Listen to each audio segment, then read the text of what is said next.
purpose, I have succeeded. I'm not real happy about what it did to my pocketbook, but I'm really happy about what I have. I'm about to show it to you. You guys know that I have a lot of books from 1801 all the way to 1912.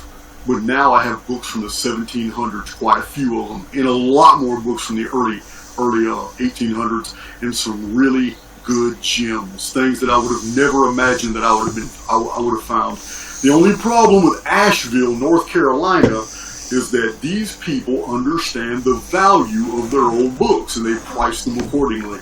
This isn't like Texas going through the antique road shows and going in there and finding all these books for $1.50 a piece. Some of these people knew the value, whereas this was offset by the generosity of local errants who donated an equal amount of books that I purchased. I'm actually bringing back to Texas a lot of donations, and I'm pretty humbled by that. My books are your books. You already know you're going to get YouTube videos out of them, and some of you are going to be very astonished about what we're bringing to the table tonight. We got a good presentation tonight about altering your reality, about changing the fundamentals of your own existence, retrocausality, creating a whole new past to forge a whole different future. This is tonight's subject matter. But before that, Big John's going to pick up this camera, and we're going to do a tour after we introduce our hosts. Would you please introduce yourself? You're just making us laugh. Hi, I'm Chris. Chris and Steve Chris Crimmy. So, and we've got delightful guests for several days. We've been just basking in your presence. and making You've been untold. basking in a lot of people's presence. Yes. There has been a lot of people here, guys.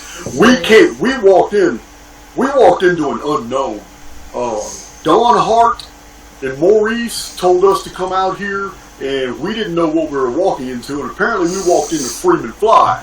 We walked into Alexandra. We walked into an entire crowd of people, and then come to find out that these are two OG original truthers right here who are very well known in the community, and we're graced to make their acquaintance. We now have friends in this hostile territory of liberal Asheville, North Carolina.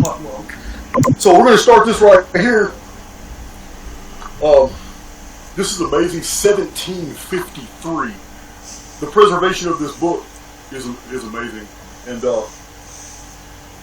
I'm not going to go through all the particulars in all these books. This is the memoirs of the affairs of Scotland, and I know I've got a lot of Scots in my a lot of you Scots that are on my channel.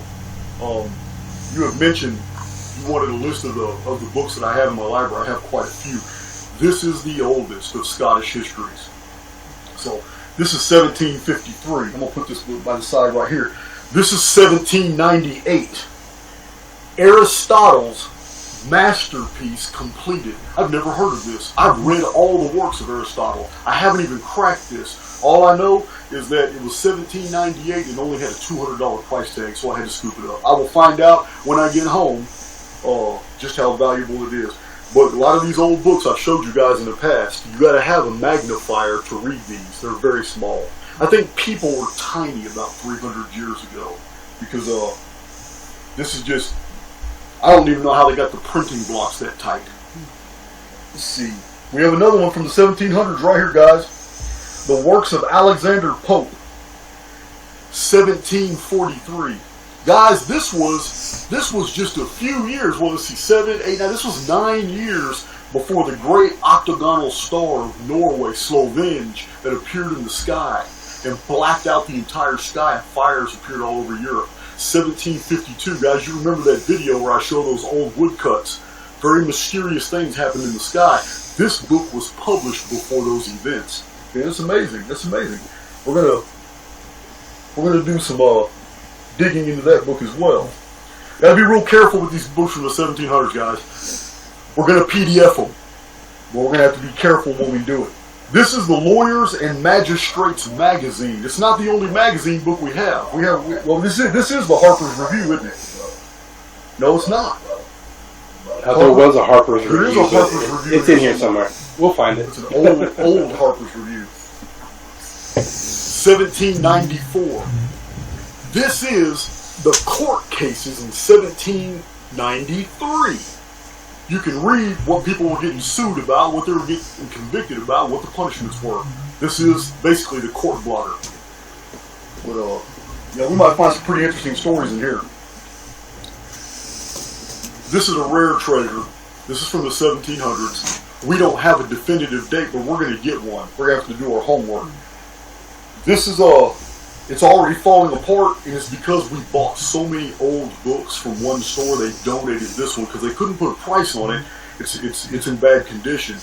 But this is a church prayer and deacon manual for churches in the 18th century. This is from the 1700s. I can show you what they looked like back then. This is what the clergy used when they were educating the people. The people weren't allowed, back then the people were not allowed access to the pulpit. These were priests back then that read from these passages. They had choice passages that they read, and this is Anglican. This is in England. It wasn't until about 50 to 70 years after the publication of this book that they actually allowed the population to own Bibles. Now, you have to understand, this wasn't Protestantism. This was closer to the Anglican and the Catholic Church. They were very restrictive about who was able to read from the Scriptures. So restrictive, in fact, that this is not a true Bible. This is paraphrases out of the Scriptures because the Catholics did not want their people to know the whole Bible. Good, interesting history here. Tell them where it was at whenever we found it. Oh, okay.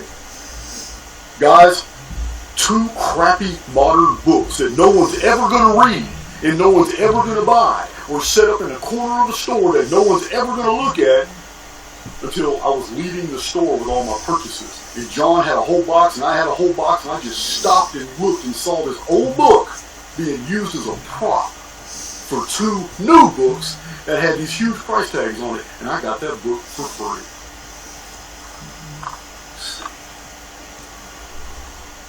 All right. This one right here is 1802. It's in pretty bad shape too. Is this the one about Catholics should be teachers? 1802. Oh, okay. I see. This is a young reader's book. 1802. This is for children. It's basically the first chapter is a guide for teachers on how to teach about fairy tales and children's stories. You guys know my old 1800s collection is getting rather large for children's books. I think I need to do a PDF library on those. For a lot of you have been asking me to do syllabuses for kids. I think that's a really good idea, and I think we need to start with the Archaix library. We're starting to get a lot of these old books from the 1800s, or like Grimm's fairy tales and all these children's stories. Okay, I know some of you are going to have a conniption fit, but that's okay. This is the complete works of Josephus, and it's pretty damn old. So, I know there's a lot of controversy about Josephus. We already know about those Flavians. As a matter of fact, my host was educating me some more about the Flavian conspiracy. And while that's really interesting, it's 1889. Now remember, in a prior video I showed you guys, I have a paraphrase of Josephus from 1820s. But it's nowhere near as authoritative as this. It was just paraphrases, and it doesn't have subdivided chapters like this does. It's just Josephus' most famous quotes from Wars of the Jews and Antiquities and the Appian Way. This is all 3 of Josephus' books. So we're going to do a comparative analysis between those PDFs that they're trying to pass around that say that they're authoritative Josephus, that we know some of those PDFs have been paraphrased. So we're going to get down to it, and we're going to see how they compare with these right here. Alright, moving on. No, you don't have to move. You guys don't have to move. Oh, no. We have, John, will you show them how many books? We're not going to go through all these books. These books from the 1800s to 1912, we're not going to go through all this, guys. We're going to go through some of them, though. Look at this. One of America's worst disasters is right here. You guys have asked me about this. This is the Johnstone flood of 1889. What happened can only be described as apocalyptic to the people in these communities. It was devastating. Whole entire families, whole clans were just wiped out. The infrastructure was heavily damaged. This book is going to be a very interesting video because it's not going to be a rehash of a lot of the modern material that came out in 76, 77, and in the 80s when this was a real popular topic. We're going to go to the source. We're going to find out exactly what happened and exactly how many people died and who was responsible, because if we do remember, there was a corporate culprit to all this. So we'll move on to, here's another one, 1906, the San Francisco Horror. Here's another one. YouTube is rife with misinformation about this.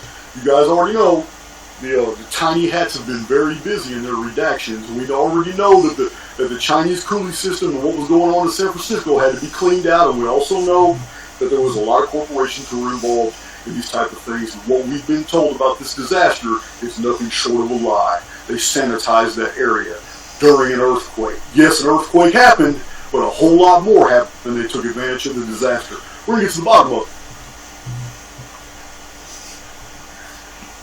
This is my treasure. Well, I got one other treasure, but this is a treasure. Guys, I've got 2 different newspapers from May 1902 describing all the unusual events that happened in that year. You guys know I've got 7 videos on 1902 alone.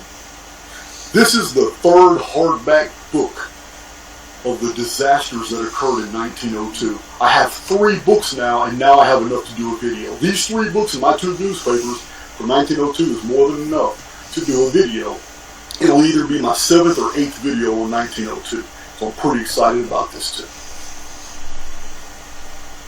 And now, Danny of Release the Shackles, the Unfuckers group, I'm really sorry, but no, you'll never get this book from me. Guys, I am embarrassed to admit that I paid $1,100 for this book. This is it right here.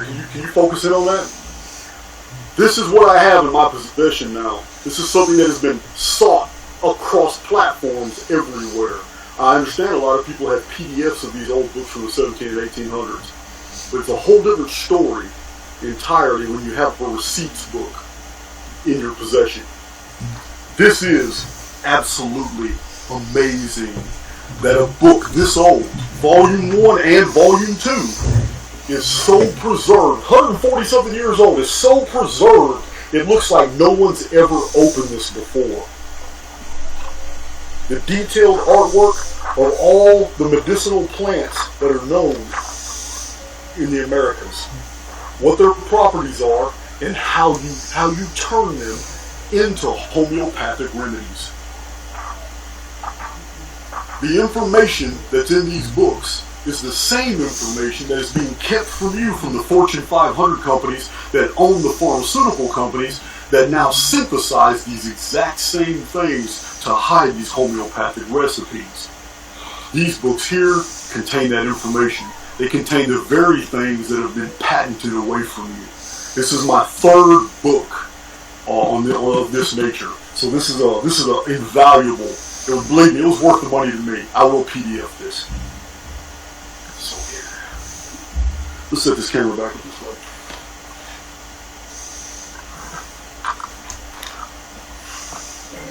Let's do an audio check again real quick. You guys know I like to run my mouth, and sometimes y'all won't even listen to me. Mr. Lemus, I got your attention. All right. Okay. Audio's good. Thank you, guys. Audio's good. I mean, good company. The coffee's good. Yeah. The weather's good. Okay. Homeopathic remedies are good. But even more important, we should never lose sight of the fact that we are amazing, amazing spiritual creatures, so absolutely in tune between the physical world through our psyche that even something as simple as the placebo effect can basically cure us of anything that we suffer. And the very fact that this phenomenon is real and very well documented necessarily implies that we are more than we suppose ourselves to be. And if we follow this logic, that something like the placebo effect, just a mere belief in an abstract that can actually bring a positive event into a negative situation, the very fact that this has been so widely documented means necessarily that we are thinking things into existence. And this means we are much more than we suppose ourselves to be. And that many of the things that we experience on a daily basis just might be tied to the very thoughts that we had yesterday. The very experiences that we had yesterday just might be intrinsically entwined with belief systems that we formerly fed into last week. Guys, I've told you many times that the central nervous system is the bridge between the psyche and the simulated context that we find ourselves in. And I know many of you have had a hard time wrapping your mind around a simulated world. But I do not believe that a true oversoul would ever create a predator versus prey ecosphere. Therefore, we're here, we're contained in something else. And if that something else has all the hallmarks of violence that are very cleverly concealed within things we call natural phenomena, where creatures, in order to sustain their biological avatars, have to tear into and invoke terror and pain into other living organisms, then we need to think this through. We need to process this information. We need to figure out exactly what it is that we're experiencing. Because innately, deep inside you, you know that's not right. You know that a loving oversoul would never create a situation where entities would have to devour each other in order to maintain their sustenance. It's not right. So for us to have been normalized, for this to be normalized, for us to have so readily accepted this means that we have been programmed to accept it. There's no way a rational being who accepts that they're an immortal, passing through, flowing through a continuum which is nothing but programming, a construct that was designed by something to deceive us, would ever, by natural consequence of just logic, ever assume that this is normal. Because it's not. Something else has happened. And we don't really like to speculate. I mean, we can follow the traditional lore. We can go into the Sumerian cuneiform. We can read all about Zu. We can see how the absolutely there was a controversy in ancient times where a god was accused of helping human beings. We can. But it's still speculation, because what if the Sumerians only invented the story to explain the phenomena itself? We don't know. So, not knowing, I'm going to have to check this sign language that's going on around me right now with Big John, because he's really distracting me right now. Sorry, brother. You alright? Yeah, I'm good. I'm having a seizure. Okay. Something going on with raw audio or anything? No, everything seems cool. Cool. Oh man, shout out to those guys who have done the donations. I really appreciate it. You guys know that I disable all the ads in the middle of my videos, so I do not want to break up my content. My content is way too important. I don't give a damn about that money. I have enough donors, and I sell enough books as a published author to it plateaus out, guys. But those of you who do donate, I appreciate that, because Big John, he likes to eat, and my van likes that gas. And I'm probably going to pay for that statement later on tonight. You're going to pay dearly for that statement later on tonight. So, let me get my syllabus out for the night, because I promised to talk about some things you guys have been asking me about. And we're gonna wrap this up with a Q&A, but you're going to have to stay on topic. This is not a freestyle that we're going to go over 3 or 4 hours. We're going to stay on topic tonight. Your questions have to be relative to the content. So one of the main teachings that you have to understand that I've told you guys over and over, I can't stress enough that if you're living a day-to-day mundane existence that's absolute copy, it is a blueprint of the day you lived before. If you find yourself in that rut, you have to break pattern. If you don't break pattern, you will never change the fundamentals of your life. You'll never change. You have to understand you're in a mathematical construct. The arithmetic will always obey laws. Those laws are always connected to patterns. This is like Mandelbrot frequency. It's going to maintain the exact same pattern even in different dimensions of arithmetic. And if you don't do something to break pattern, your life will continue to unfold down the same reality tunnel you've been traveling, because you're going down a trajectory. And if you don't alter it, then you're going to have the same experiences. Those same experiences will cause the same destitute attitude. That destitute attitude, that anxiety will always create an imprint. It's a feedback loop. Because you feel destitute, you will automatically fall into a depression that causes you to do the exact same things you did before, which is providing a situation where you're acting and being in stasis. And as long as you're not a projector, you're a receiver. And as long as you're a receiver, the construct itself will take this as a command. It is going to mathematically construct for you the very thing you're already doing, because it does not care what you say. It only observes what you do. When the physical avatar is moving in a certain direction, it will always create that reality tunnel. You are actually sending waveforms of yourself into the future. Remember, this is a palindromic sequencing, meaning what you do in the present affects both the past and the future.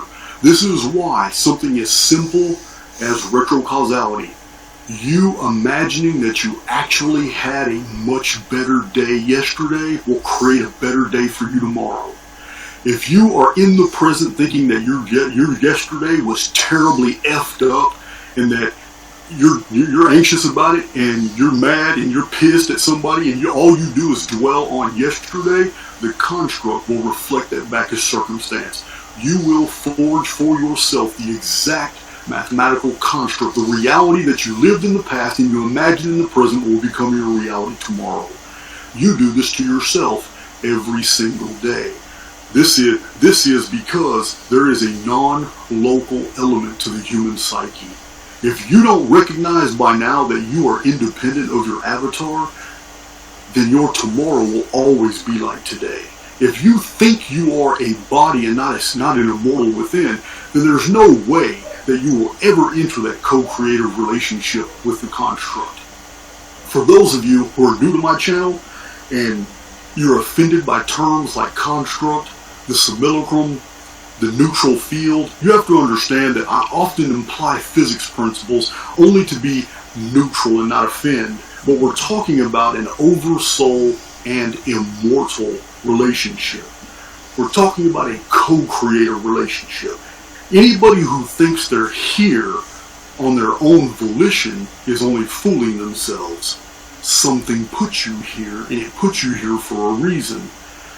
This is why I'm telling you guys all the time. The most pitiful souls, those who are stuck in dungeon programming, this negative default programming that absolutely saturates the collective, it induces all these psychoses and depressions. Listen guys, these are the people who think they're here to save the world. Those who believe that they're here to save the world do nothing but reap an entire lifetime of regret and negative experiences. But the individual who realizes that they're here to pass through, they're a sojourner, they're a pilgrim, they don't belong in this construct, they're an immortal soul here to learn lessons, to take what they can, to grow and mature and bring those with them who also vibrate on the same frequency. These are the souls that make their exit. They don't belong in the construct. Once they awaken, they're no longer welcome here. The construct wants you in dungeon programming. It wants you stuck in the paradigm of this feedback loop, which is the predator versus prey ecosphere. If you're a participant in these activities, it will reward you. You will reap the benefits of the construct. But if you think you're going to save the collective from the construct itself, then you don't understand just how powerful negative default programming is. You're not going to save the world. There's 100 million people in the past 100 years who have prayed fervently for a cure for cancer, and that has not happened yet. There's 100 million people that have suffered 100 million ailments, and by virtue of belief and activity, some of those people have healed themselves, and yet given the credit to the pharmaceutical companies. But the truth of the matter is all healing comes from within. The avatar is absolutely invested with peptides, and the peptides are activated by spiritual activity. It is just the opposite, guys. The brain is not the origin of the thinking capacity of intellect and being and human and cognition and mnemonics. None of this comes from the brain. The brain releases hormones which are commensurate with whatever thoughts it receives from the spirit. It is the exact opposite of what you are taught by academia. The brain is the chain to the central nervous system by which your immortal soul experiences a physical reality, even though this isn't real. And because it's not real, it's things like the placebo effect that become more real than the actual medicines that we ingest. If you can't wrap your mind around the placebo effect, you're not going to be able to move forward with this type of material. The placebo effect has been widely documented to heal people by nothing but the agency of their belief in a remedy, no matter what they were suffering. And the very fact that that happens means that the peptides we have within our body can absolutely replicate whatever they need to synthesize whatever they need to for the human body to restore itself, to become more regenerative, and for the avatar to be in sync with the spirit within. This is the message I've given to you guys in many videos in the past. What I'm trying to tell you right now, though, is that being immortal means we're also timeless. If we accept that the oversoul is himself or herself is eternal, then we cannot think of it as a singularity. That means the oversoul has never stopped creating. And if that's true, then that means the dynamic between the oversoul and all the immortals that the oversoul has spawned isn't over yet either. More and more of us are being created as more and more worlds need to be filled, as more and more cosmoses are filled with civilizations and sentient beings that need to know more about the oversoul itself. This will require stewards. This will require training facilities. This will require simulacrums, whole worlds, falsified artificial realities where immortal souls can learn, develop, pass through as pilgrims, and then move on to destinations as the Creator continues to create. This is why it's unending. If our oversoul is eternal, then the creation is eternal as well, and the generation of new souls into the constructs is unending. This means there will always be a place, and that means we are on a trajectory. As immortal beings, this is only a stepping stone. We may be going through many constructs just like this. I am open to the many worlds thesis. It's not dissimilar from many ancient cosmologies, but what we have to understand is if things are as timeless as they are conveyed, then this necessarily implies then what we experience in the present, by virtue of imagination, we can actually build a falsified version of the past to create a much better future. If you don't like your past, you can imagine a new one if you think that's necessary for you to change the trajectory of the events in your life, for you to build a better tomorrow. If retrocausality is so real as our physicists tell us, then it doesn't matter which direction on the plane you go, the outcome will be the same. Our experience is only linear, but we can build in any direction we want to, and the construct will reciprocate. So this is my message tonight, and this is what I want to open the floor with Q&A. You guys know Q&A goes in multiple different directions, but we need to stay on topic before we move. Retrocausality is the subject matter tonight. I just wanted to introduce all these new books and my new friends and all that, but let's go deep on the Q&A, and John's going to read the questions as you see them. Okay. And we're going to keep this video to the 2-hour limit, because you guys know I'll talk for 6 hours if you let me. Any questions out there, you can come. You can deal. So while he's finding questions, another thing I want to address is some of you have asked me about sleep, and I've told you, I said, listen, it's the only time that the construct can actually interfere and override the soul within. While you're awake, your true personality, who you are, the immortal within, you're aware, therefore the construct can't really interfere. When you go into REM sleep, that is exactly when the construct comes in and does its edits. It builds the next day's reality tunnels. This edit and reset system is absolutely necessary. It's not necessary for the avatar, because we already know by virtue of science that under the right conditions, the humans don't even need sleep. Something else is making us go to sleep, to go through this repair system to slow our metabolism down, and for this disconnect. Because the central nervous system, it is what moors the immortal to the construct.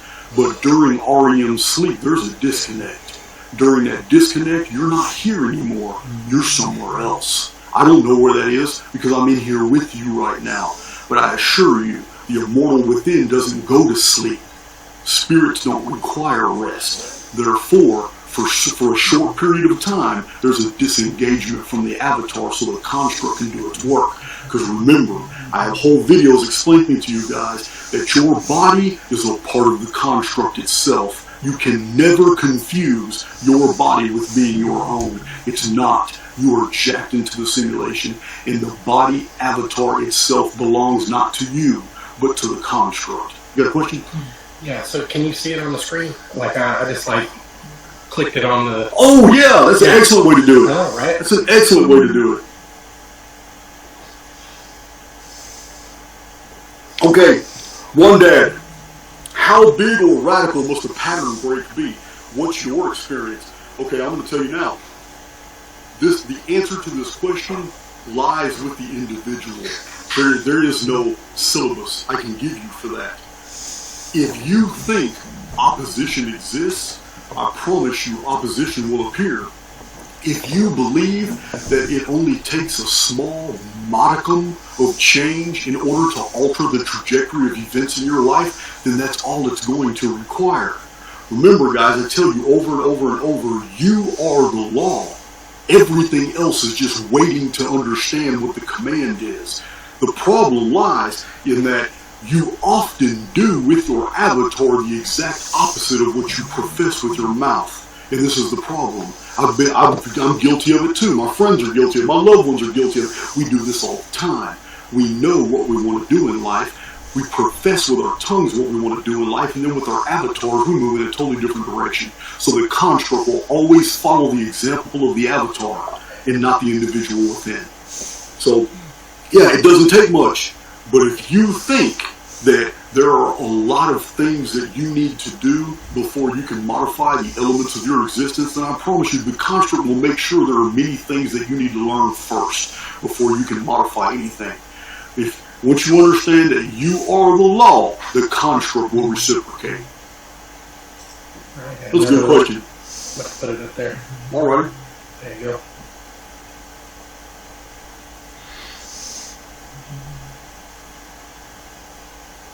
Athena Stavral. There's a Greek name. Stavral. Okay. Let's see, let me down.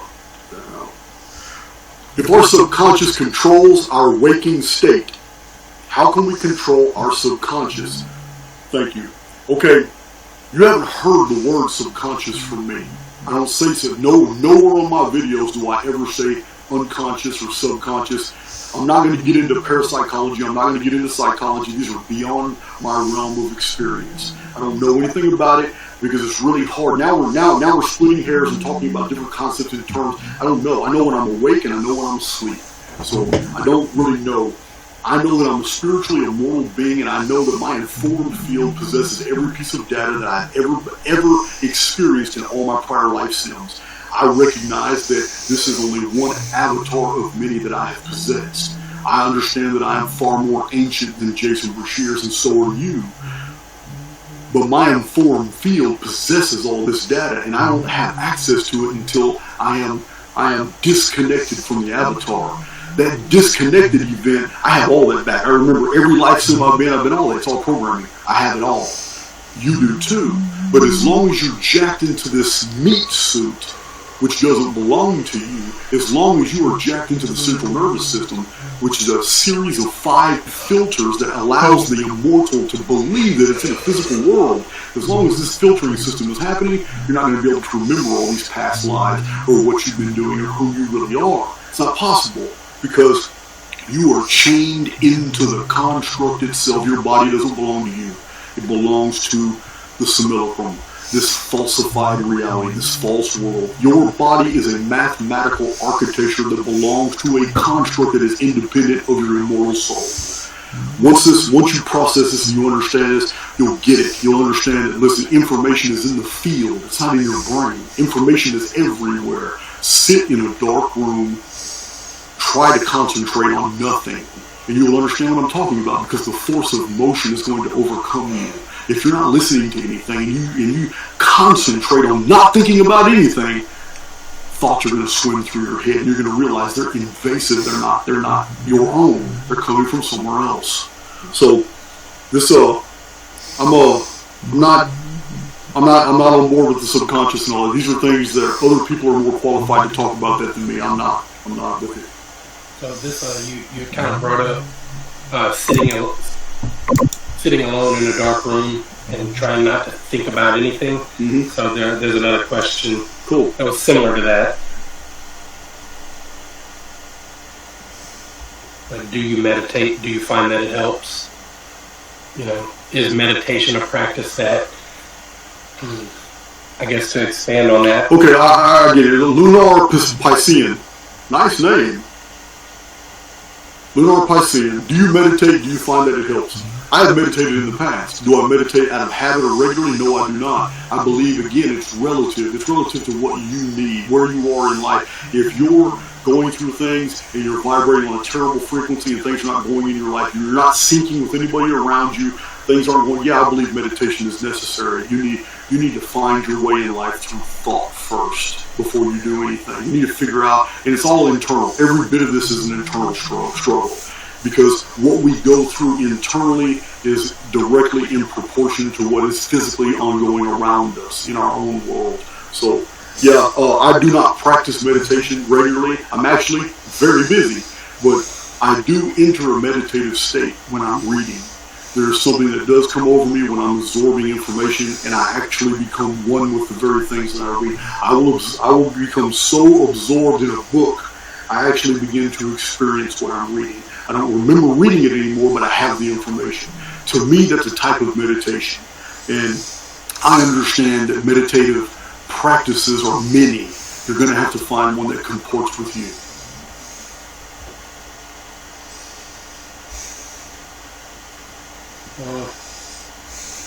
Trying to find something that's like.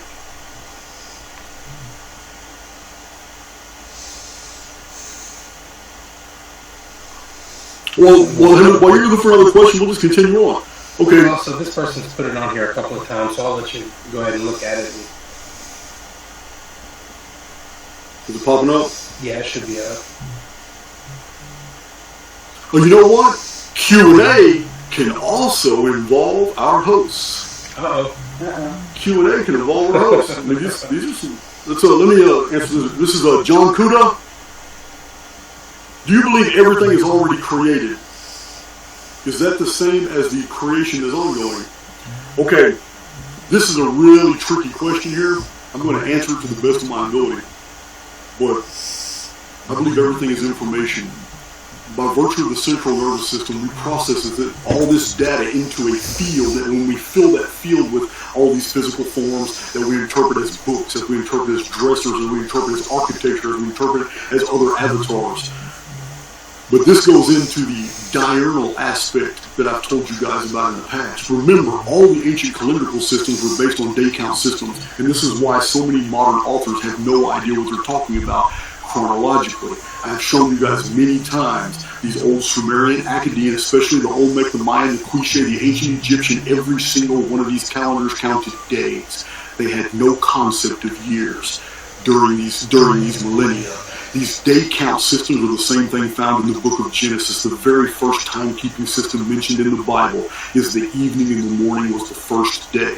The old Dutch Oerlinde manuscript says that the ancients only factored days and did not count years. There are many historical texts that tell us this. During the vapor canopy world, there was no concept of a year because to measure a year, you have to have seasons.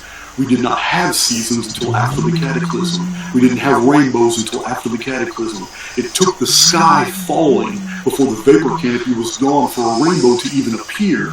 So every bit of this that we have documented in the historical record is attached to this old day count system that has been misinterpreted. Remember, guys, the Mayan long count is 13 bactans. Each bactan is 144,000 days. This means the entire Mayan long count did not add up to any years, 360 or 365. It's 1,872,000 days. And this is why it could not end in 2012. It ends in 2046. This diurnal system was understood by the ancients, and we need to understand why.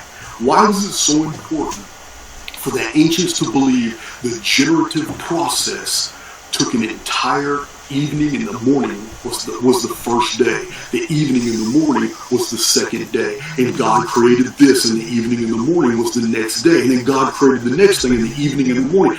Why was the evening and morning so important? I'm going to tell you why. This construct is based off diurnal programming. Meaning, this is what frustrates so many people who are trying to change the dynamics of their existence and they want immediate results, and you won't get them. You want to alter the trajectory of your life right now, today, in the present. The results that you're expecting, if you're successful, will happen tomorrow because the programming that you're experiencing right now was already knit for you yesterday. Every single time you go to sleep, the edit and the disconnect occur so it can upload new programming routines and new reality tunnels. Those reality tunnels are commensurate with whatever you program your reality to be. The construct will obey the immortal. But often, the immortal is only falling into the routines and subroutines of the construct itself, which is dungeon programming. Putting you into a polarity, putting you into something, and you're going to be Republican, you're going to be conservative, you're going to be Democrat, you're going to be socialist, you're going to be a nationalist, you're going to be a patriot, you're going to be black, you're going to be stuck on Afrocentrism, you're going to be stuck on Aryan or white supremacy. It's always going to try and find the niche that satisfies the soul within, because then it can saturate you with all the programming that will keep you in that, because it's all about. Remember, guys, the construct itself is subject to two major laws. One is the law of diminishing returns, and the other one is the law of conservation of energy. The construct thrives on putting people in these polarities because those niches already have the programming set, and it doesn't have to expend so much power on that. It expends a lot of power, though, on people who go their own way, on the free thinkers, on the errants, on the rebels, on the immortals who do not abide by the dictates of negative default programming. These are the ones the construct has a problem with.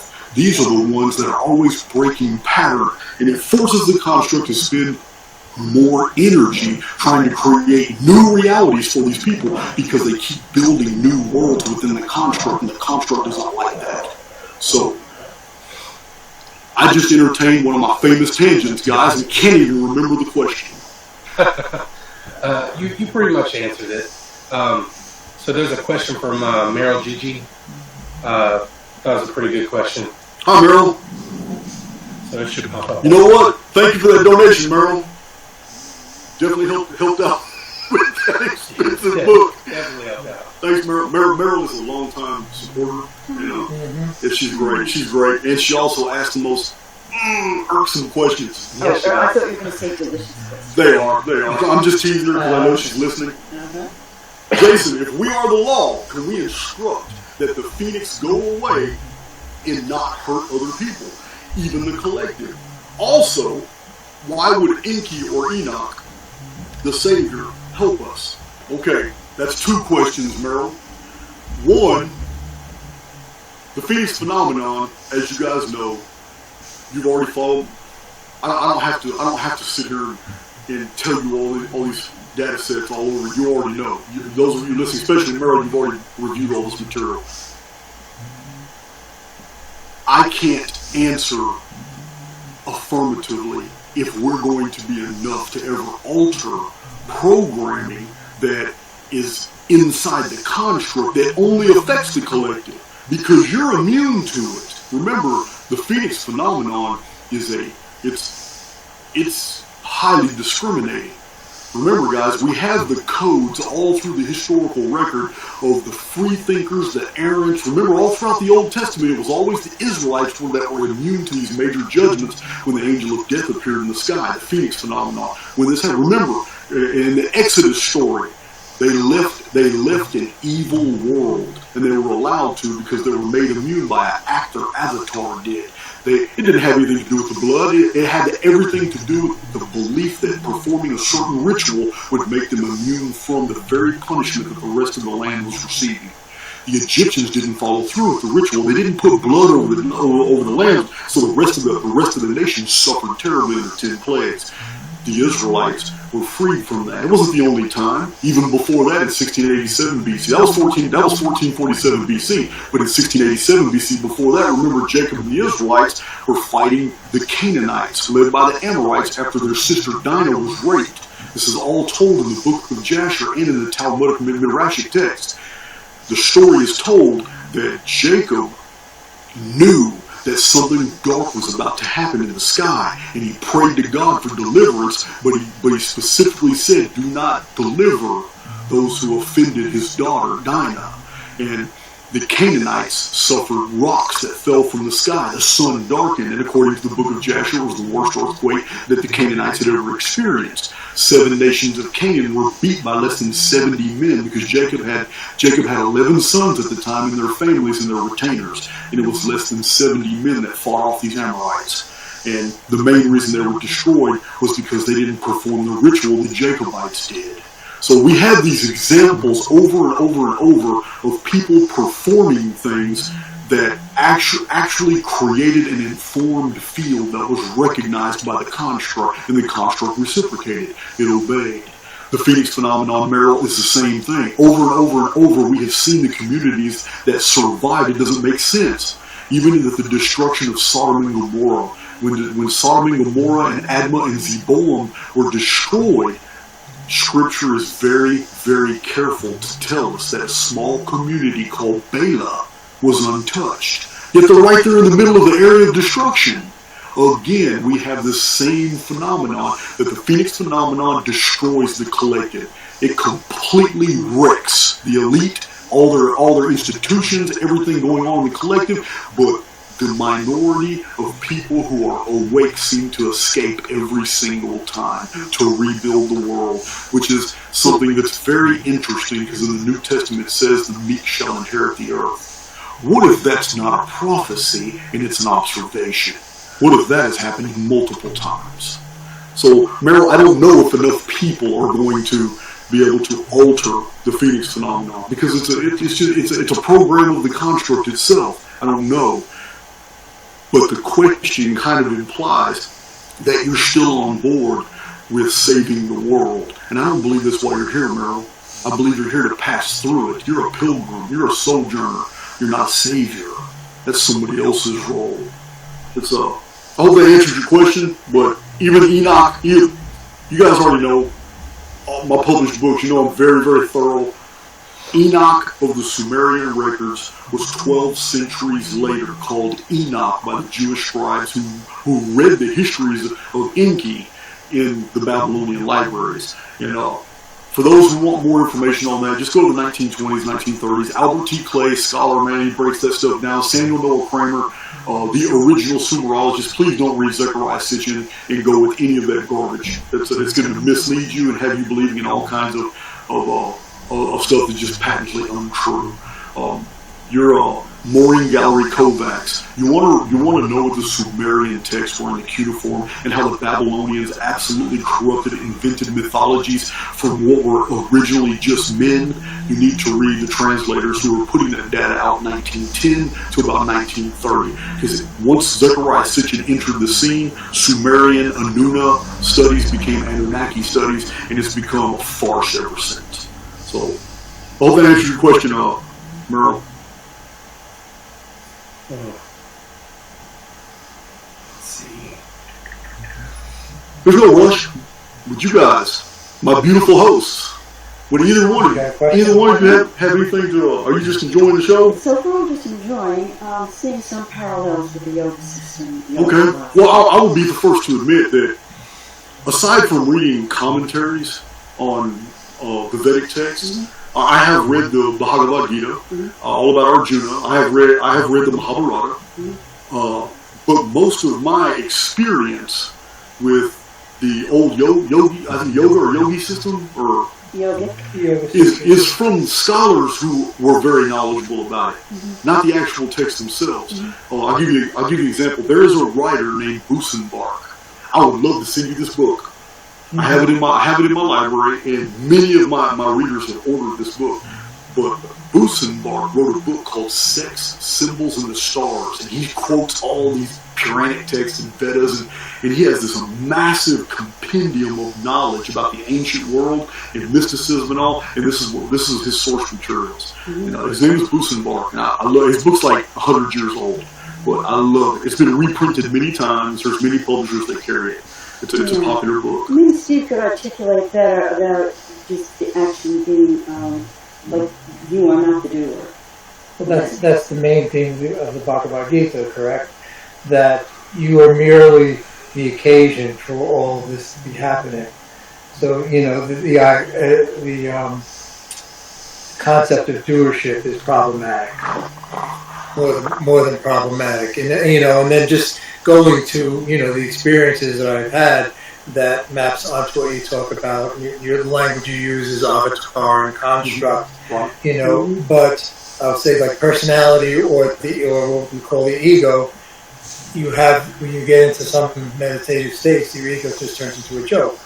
It's a laughable concept that here I am, I'm running this show and doing this thing.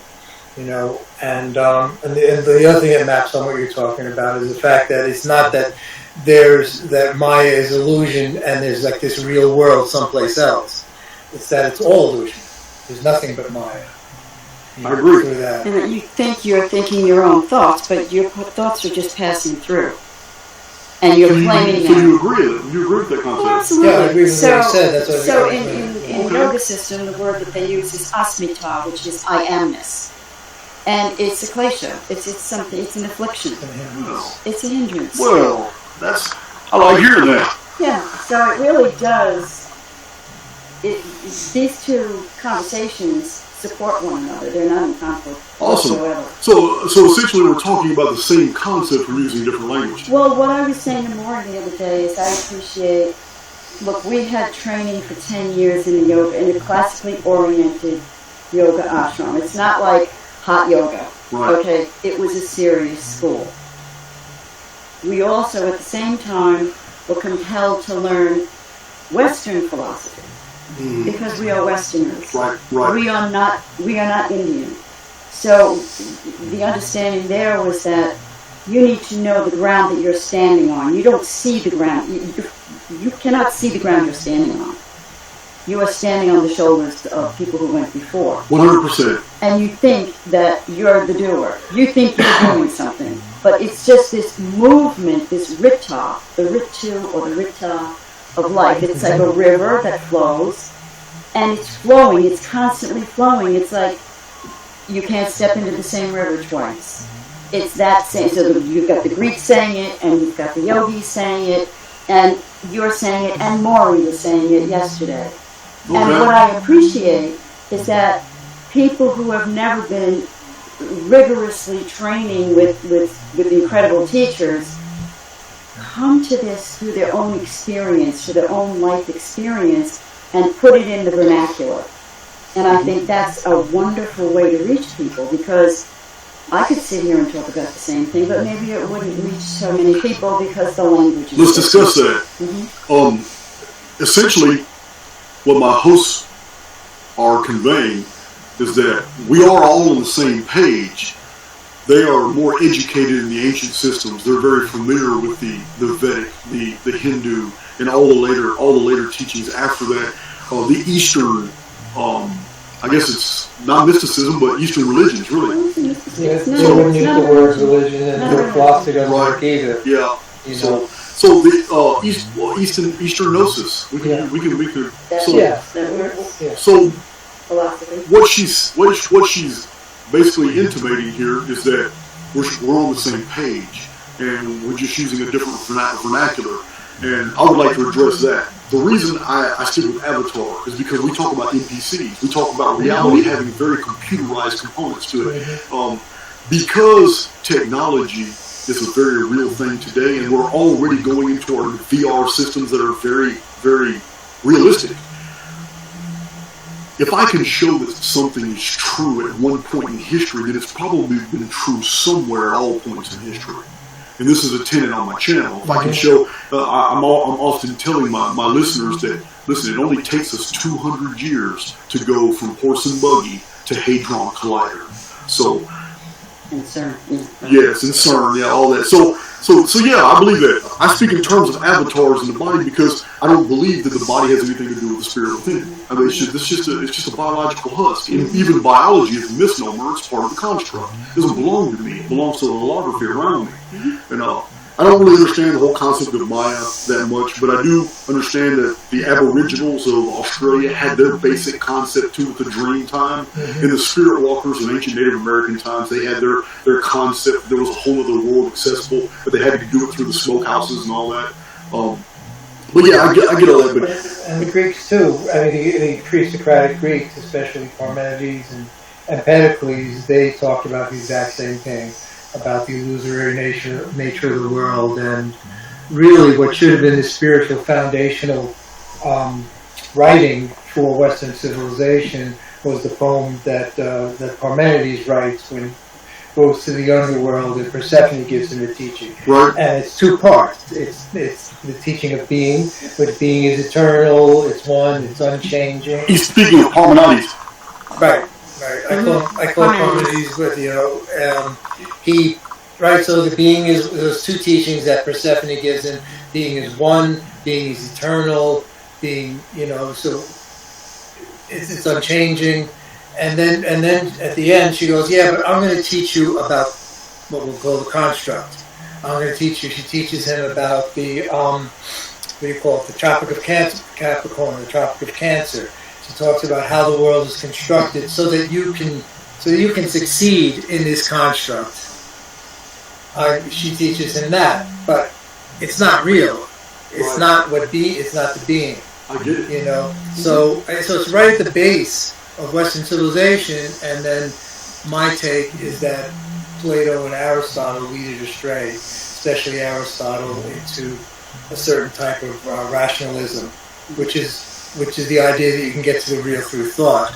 And when my experience is that you need to get rid of thought. Well, everybody knows I got a problem with Plato. My problem with Plato is Graham Hancock, but it's I'm not going to get into that. You guys don't blow up my chat anymore. You guys already. I'm not going to get into that. But yeah, Plato's 9,000 units of time was yes, that was from. Solon was told by the priest of Sais, and when you do your homework and you find out about the priest of Sais, they used a lunar calendar. This is exactly what Eudoxus said. Eudoxus criticized Plato in Plato's day.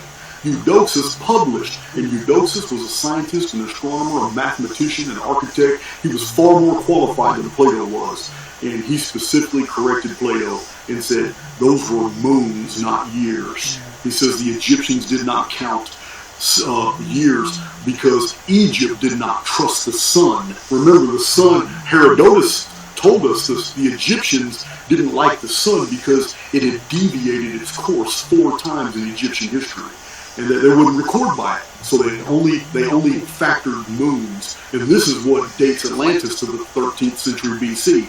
And the proof is that the Atlantis story of Plato specifically mentions that Athens was founded. The Greeks were participants, and Egypt existed all during the time that Atlantis was destroyed. None of that happened in 9,000, 10,000, or 11,000 BC. It all happened in the 13th century BC. So, yeah, it's Eudoxus is right, Graham Hancock is wrong, and we can move on. Okay. But It's settled. it's settled. So we do need to go back to something because we kind of went over a little too fast, but the diurnal system, we're not going to go back on the calendars. We've already beat that up with about 18 videos. But the diurnal system is the reason why you're told to have faith. It's the reason why you're told to be patient. It's the reason why you're told to believe in the very changes that you knit for yourself in your own reality. It's because people get frustrated when they don't get immediate results. So when you think that you have done something and that reality should reciprocate in the immediacy and that changes should be done right now, guys, your today was knit for you yesterday by your actions. What you did yesterday, what you were thinking, the emotional plateaus you were on, what emotional descents, whatever you did yesterday built your today. Therefore you have a problem. If you want your tomorrow to be different than today, then today's the day you need to make those changes. Because all it takes, remember guys, it's real simple. If the end is secure, then all the steps leading to the end are secure as well. But if you think you physically have to do all the little things in your life to make the end result unfold, then the construct is going to make sure you go through those hurdles before you see any changes in your life. So you can't get upset today because you're not living the life that you can't do it. Because today was knit for you because of what you imposed on the construct yesterday. And the pattern break is the disconnect. When the soul is separated from the simulation through REM, when you are going through the edit process, when your avatar is being jacked in with all the codes, with all the different reality tunnels, all the possibilities, the next wake period could possibly unfold for you. Are all knit for you by your informed field. And your informed field carries all the attitudes and all the potentialities of tomorrow, but it was done from the day before. So this is why you have to have that faith. You have to basically call those things that aren't as if they are. And you have to move forward as if something is already true, even though in your immediacy it's not. Because this is how you pattern. This pattern break is essential. This is how you communicate with the field. You don't do it with your mouth. Remember, guys, I've told you many, many times, 100 million daydreams will never result in a change in your reality. You can lay your head on your pillow 100,000 times and fantasize about the future, and it will never bring those things to pass. Your avatar has to move in the direction, just for a short period of time, just to create a pattern. Your avatar must follow through. There must be a physical action to commiserate with a mental construct. And when those two are done, the construct receives that signal and it starts patterning the trajectory. But it's up to you to follow through. And believe me, this is a co-creator relationship. If you think that you have to build this by yourself, then it's never going to happen for you. This is a co-creator relationship. You're the mental alchemist. You're going to build your reality mentally. You're going to move in that direction just for a short period of time, and then the construct is going to build the rest for you. But you can't get frustrated today, because if you didn't knit those changes into your reality yesterday, then you're not going to receive them today either. Remember, it's a diurnal system. It was understood by the ancients that the change comes in the following day, not the day that you're actually existing in. There has to be a disconnect. That pattern break is necessary where the spirit is separated from the simulation so the construct can upload new routines, new commands, new realities for you when your soul is separated from the avatar in REM. When you awaken, this is why every morning, no matter how bad your night was, no matter how awful the night before was, how many times have you awakened in the morning, 6, 7, 8 o'clock in the morning, and all of a sudden you just had a totally new attitude, whole new day. You didn't even feel all that angst and animosity and animus from the night before. Yeah, remember, guys, I believe it was Goethe. I believe he said, "Sleep, the night brings counsel." But he may have been quoting a much older source, because I do believe I've read that in the Greeks as well. But it's true.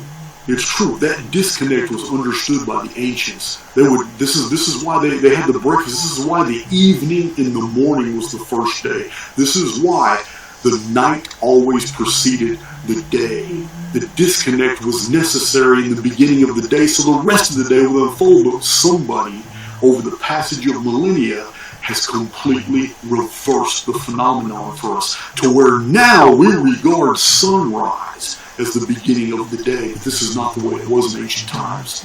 In ancient times, when the sun went down, the day began, and the day was already half over by the time the sun appeared in the sky.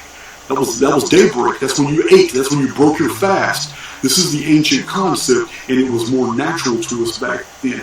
This is how people were performing great things, because they would sleep during that darkness. And when they slept during that darkness, they would wake up as the sun came up. Half their day's over, but it's a whole new reality for them. They could do a whole lot more things. And by the time the sun went down, they still had half a day left. And the nighttime was when everybody feasted, they communicated, they made love, they did their family, they did chores in the cool of the night. This is, the whole concept has been completely reversed today than it was that our predecessors knew it.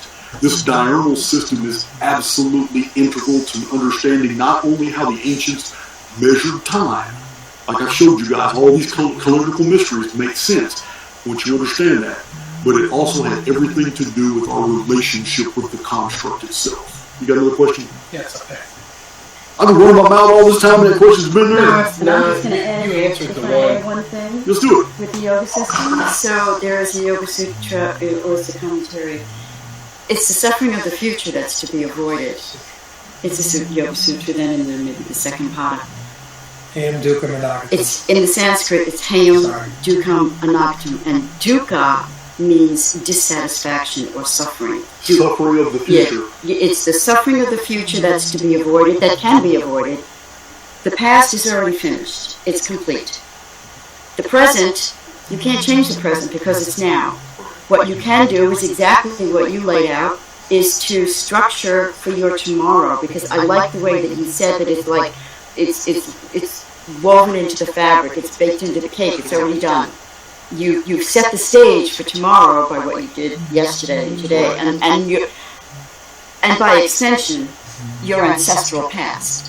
So the entire past of the human condition is all, see yourself as a point with a trajectory, an arrow going back behind you.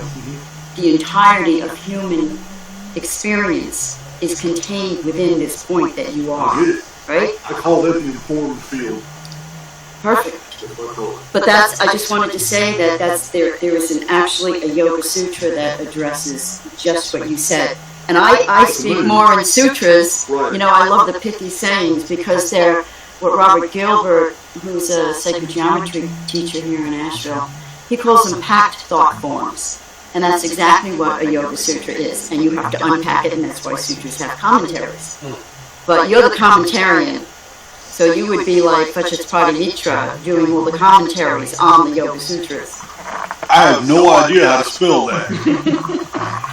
So, Thank you. you're welcome. Yeah, I'm really enjoying to see how I appreciate it. We're it speaking. just comes out of you natively. You know, you seem to know it from your own life experience. That, but I package things in modern concepts Yes. for generation today that are very computer literate. Yes. Because every bit of this does it's all associative to virtual reality. It's all associative to this dynamic, this computerized world we live in. You can break it down to the only thing real here is spirit. The only thing real here is spirit, and everything else is just artificial construct, which can be in its lowest common denominator. Everything is arithmetic. But then arithmetic is nothing but the measuring of frequencies of different wavelengths of spirit. So the more and more we actually analyze the substrate of reality, it's all spirit. It's all different modes of spirit. It's all. So, all right, you got. Let's see, Teresa Blackburn. How you doing? So, Jason, as we are in constant co-creation, is it that our ability to truly be only in the present moment at any time the way to create most effectively? It was lovely to meet you Saturday. Hi, Teresa, I remember you. That's a good question. I don't like to deal in absolutes when when it comes to the individual. Many of my past presentations, I've given the difference. You're living in two different realities at the exact same time. One is the personal, the highly individualizing world within. This is your reality. Everything you're experiencing is you. This is basically the immortal within. It's highly personal to you. The other reality that's unfolding and that you phase back and forth with all the time on a daily basis is the collective. And the collective is governed by negative default programming, this predator versus prey ecosphere. And this is this tug of war you feel every single day as the construct is trying to lay these traps for you and these enticements for you to move in the direction that the avatar wants to move in, not the immortal within. These two phases of reality, this is this duality that you feel every single day. That's this tug of war that you have, and you often blame yourself or blame God when it's actually the construct. This is why you're a pilgrim, you're a soldier. You're here to learn, grow, mature, develop, pass through, and become something better. You're not here to save the world. And this question here is intrinsically personal to you. It would not apply to someone else, because we all have different modes of development. And there's some of us that can co-create very rapidly and with very little effort because we've already moved from prior stages from the developmental phase that other people are struggling with. If you think this is a law for you, it becomes a law for you until you develop beyond that point. I hate to use this as a point of reference, but sometimes you need to draw inspiration from fiction, like the movie The Matrix. Imagine yourself as Neo. This is who you are, and that the entire construct will obey, but it will only obey the individual within once they've overcome their inner demons. So, you're in constant co-creation, but I don't think your ability to be truly only in the present moment at any time, I don't think so. Because I know in my own daily walk, it doesn't take me but a few seconds to imagine something. And even with my brother John right here, I've done this many times where I've just called things. Not because I'm a prophet, not because I have any divine intelligence. I'm not receiving the future. I can't see the future. But I do have a habit of basically speaking things into existence out of the blue. Listening to a song, I'll just say something. And this is what's going to happen. It's going to happen in the next 2 or 3 days, and all's going to be fine. He's seen me do it multiple times. Many times, I have gone way beyond my budget in the acquisition of things that I needed for Archaix and equipment and books and travel expenses, and I don't care. I spend the money anyway. Within 2 to 3 days, I always have a surplus returning to me. I'm never without. I speak these things into existence. This is the way I live my life. I move forward with absolutely any care. So remember, guys, there's another element operative here when you don't give a damn. Remember, I have a whole video I've told you guys about. Sometimes you have to adopt the not give a F attitude, and you'll be surprised how the construct will reciprocate. When you don't care about these material things, the material things come to you 10 times faster. But when you hold them in particular esteem, when you have attachment to things for other than their utilitarian value, when you think they have more power for whatever, just because of aesthetics or beauty, or you want to own it because the collective envies that type of stuff, these things move away from you. Things are just the opposite of what they appear to be in this reality. The very things that we earnestly want move away. The very things we care little about come to us so easily. So this is entirely up to you. This is another one of those intrinsically personal questions that I can't give you a definitive answer, because by the time you take and accept the answer I give you, you may mature even further in your development, to where 2 or 3 days later, the very answer I provided you, which helped you, now becomes a lie. So this is something you have to work out for on your own. I got another one coming up. Yeah, there seems to be like a 3-second delay. Yeah, it's probably like just a YouTube delay. RS Lab. RS Lab, you're a new name for me. Believe me. My regulars, what we got, about 2,000 in the chat? 1,600 in the chat? Alright. What happened? Accidentally, there it is. Yeah, he asked about the NPCs. Don't even worry about changing it back. I got it. No, that's cool. I just changed it back. Okay, he said, how can you stop the NPCs? And you're like, okay, well first of all, there's no way you're going to be able to convince me that the very entities that you want to stop are NPCs. I'm not saying that NPCs do not exist. Before I carry on, I need to pause just for a second. Do you guys understand the NPC vernacular? Okay. For those of you who don't understand, for those of you new to my channel, NPC comes from the 70s, from the role-playing games. This is a term that was an acronym for non-player character. It was specifically borrowed from the Dungeons and Dragons genre, role-playing games, and it became computer parlance after these games took on a whole new level in virtual reality settings. NPCs are figures that are out there in the virtual reality world that aren't actual players. There's no real player behind them. It's very hard to tell who's a player and who's an NPC unless the game itself gives you a notification of who's who. So the NPC has become in popular.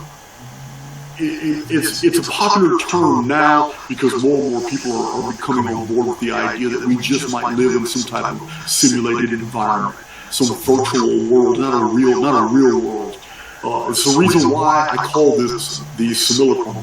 And for those of you who don't know, yes, I am mispronouncing it. I will continue to do so. This is the way I was raised.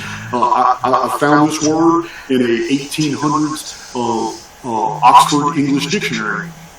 And I'm not going to change that. It's pronounced simulacrum, and it means it's a copy of something else. What's up?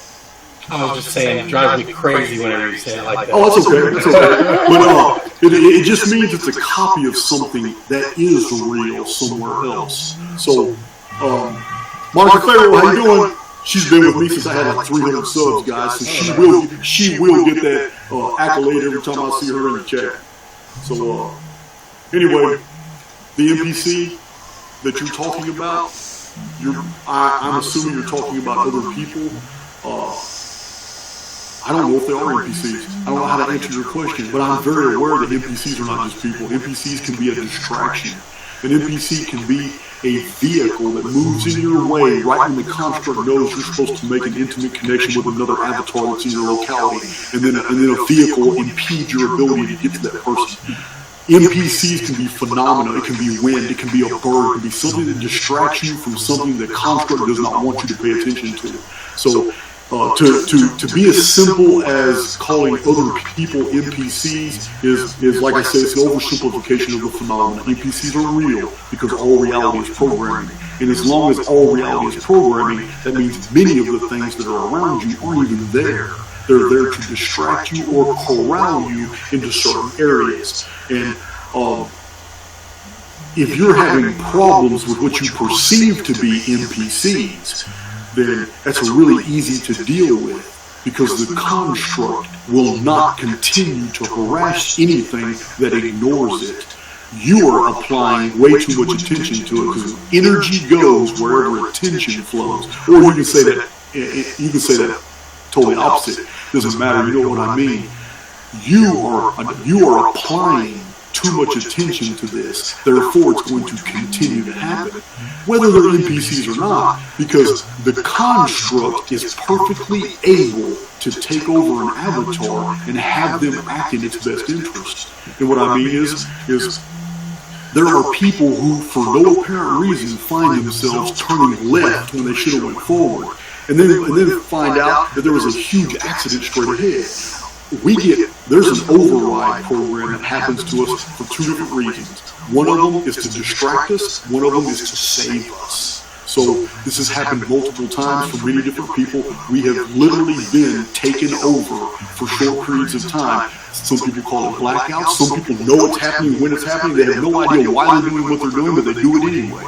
So this can be an NPC type phenomenon as well. But you're asking me a very personal question about something that actually affects us all. There's no way I'm going to be able to answer that. All I can tell you is if NPCs are bothering you, you're convinced they're NPCs, then like any phantasm, you ignore it and it will go away.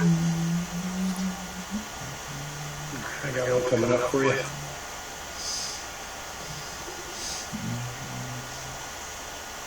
Okay, there it is. Tommy Getting Made. We got some really interesting handles, don't we? Question. Can you give an example of how one might use retrocausality to affect the present? Of course I can. Of course I can. Allow me some creative license. I've had 17 or 18 very bad days, and it takes this 2.5 week period for me to finally snap out of me and realize, what am I doing? I'm doing this to myself. In the past 2.5 weeks, I have blamed everybody in my life for everything that is entirely self-inflicted. So I wake up and I want to change this. Listen. The awareness alone creates an informed field, but that's only the creation of generative mental architecture. I'm not doing anything with it yet. It's there. People do this all the time. It's called daydreaming. It's called fantasy. I need to do something with that. So what I'm going to do after 2.5 weeks is I'm going to actively say, you know what? I'm not going to be rude to any of these people anymore. They have nothing to do with what's going on with me. I don't know why I've been so mean to all these people. So I'm just going to go ahead and be polite to everybody I come into contact with, even if it's not, per se the individuals that I've offended. It's going to be polite. I'm going to spend the next day being polite so I can change my energy, change my vibration, open up new reality tunnels, knit a new existence, because it's a pattern break. That pattern break is going to get the construct to pay attention to me. In paying attention to me, it's going to be reading my field. My field is going to be vibrating a new frequency with a new mental construct, and it will reciprocate, and it will bring positive experiences into my life. This creates a feedback loop, because the very first positive experience I have the next day or 2 days later is going to cause me to vibrate a little bit higher and another higher frequency, which enforces the feedback loop. Now the construct causes more good to happen to me, more positive people gather around me, which causes me to feel better. I start vibrating even higher, which reinforces the feedback loop, and the construct completely does this again. This is just a very general idea, but you can come up with 1,000 examples yourself. It's very, very easy to change your reality. It's not easy to make up a decision to do it. This is the problem. People live their whole days miserable as hell every day, and they just don't get up and decide, you know what, screw this. I'm going to go in a different direction and change my attitude. That's all it takes. It's very simple. Because remember, you're a co-creator. The burden of building your reality is not on you. Thinking your reality into existence and then moving in that direction is all that's required. The construct is the builder. You're the generative aspect. You're an immortal, and if you don't assume your mantle and start creating here, then you're going to continue to the feedback loop of life sims. Call it reincarnation, call it transmigration of souls, call it whatever you want. But you're going to stay in this construct subject to its routines until you learn your lessons. I do not believe that the oversoul has ever created anything that will be lost. It will stay in feedback loops until it matures and grows. So there was a question about the distractions that you were talking about earlier. Mm-hmm. So it says, when it is a distraction, is it because we created it maybe the day before, like you were saying? We set things up for the next day, today. So do we set those distractions up? There's no affirmative. There's no way I can just say yes or no. I can agree that it's a possibility. I can agree that I can be so adamant about what I want to experience in the next 2 or 3 weeks that I start thinking on those lines and I get excited about it. I start moving in that direction. Let me give you an example of moving in that direction. All right, here's something simple. I want a better vehicle. I've been driving the same crappy ass car for years. It still drives, but you know what? I'm going to be appreciative that my old crappy car still drives. I'm changing the field. I'm no longer lacing my field with anxiety that my car is going to stop. I'm going to change my field, and I'm going to be thankful that it hasn't stopped. While I take that same crappy car to a car lot and a window shop. I don't have the money right now to buy a new car, but I physically moved in the direction of now shopping for the cars I want. while I take my crappy car with a positive attitude that it can still get me back home. And I do this for several days. The reality will reciprocate. The field will always read your intent and feed back to you exactly in proportion to the wavelength you're emitting. You don't have to build your reality, you have to think it. And then your avatar, which is jacked into the simulation, remember guys, your avatar is not you. The construct is going to watch itself. This avatar belongs to the construct. When the avatar starts moving in a direction, it's going to build that reality around that avatar. And what you want is for that avatar that you happen to be inside to be driving a new car. It's all very easy. It all has to be done here. You're a mental alchemist. If you don't, like I tell you guys a lot, if you don't assume your mantle, then the construct will believe you're a part of the collective and it will treat you accordingly. So you're kind of answering this next question right at the end there. That's it, yeah, staying retired. That is a great handle, by the way. Staying retired. So we are the architect of our lives, and the simulacrum is the builder, 100%. You're a spiritual alchemist. That's who you are. You are 100% the architect. Because I'm going to tell you now, guys, the architect is the one that designs the geometry and the structure. You will never see an architect lay brick. You're not going to see the timbers laid by the architect. The architect's not going to do the plumbing. The architect is going to conceive of the entire design and then follow through by hiring all the workers and getting the job done. This is a co-creator relationship. If you think you have to do it by yourself, you're not ready for this type of material. That was like the last question. I need some more. Well, I mean, I always got things to talk about, and I can take more questions from our esteemed audience. Hey, listen, I'm not trying to assume teacher-student role here, but you guys are, you know what I mean, you're accordion to your own. If you have observations, man, by all means. Well, because it's what you're saying is so yogic.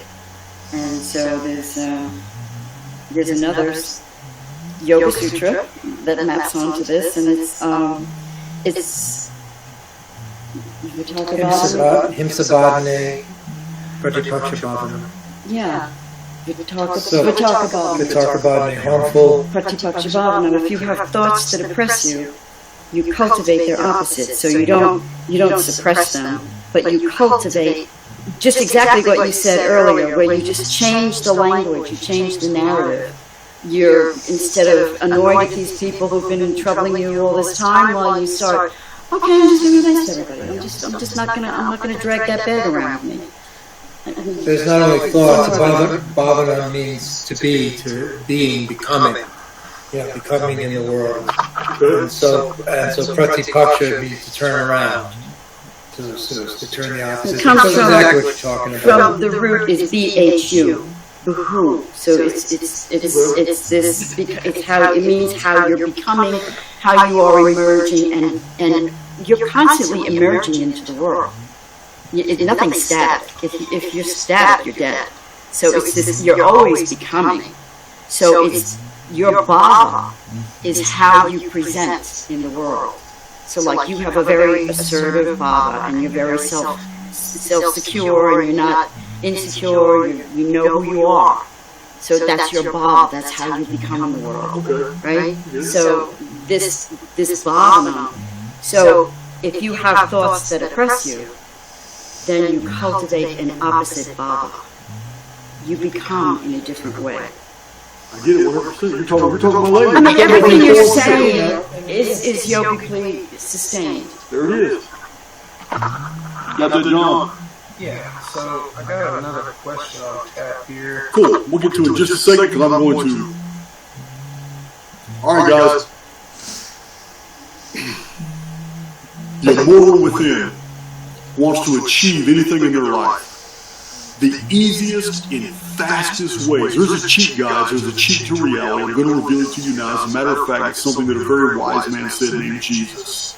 But I'm telling you now, there is a cheat code in reality for those who are stumbling, those who just really can't get it, and they need that extra impetus for them to finally have that awakening to where they can do this on a daily basis. They can alter their reality, and you can become so good at it that you actually begin to alter the lives of others.